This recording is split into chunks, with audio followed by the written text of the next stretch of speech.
我已經報咗 Erin 老師3堂，成績就進步咗成10幾%。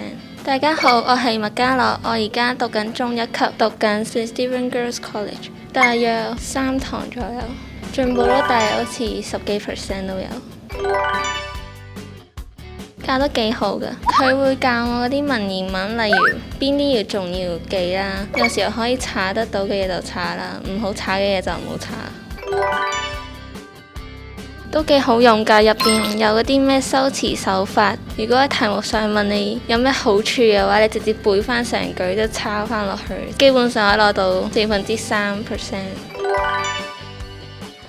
喺嗰個寫作方面啦，咁我就喺細描方面就有啲弱啦。咁我喺上堂又做啲練習，之後佢又會親自回覆我啦，之後甚至提點我，之後幫我改埋篇文。多謝佢教咗我，雖然幾堂，但係佢都好用心咁提點我，都指出我有邊啲係錯。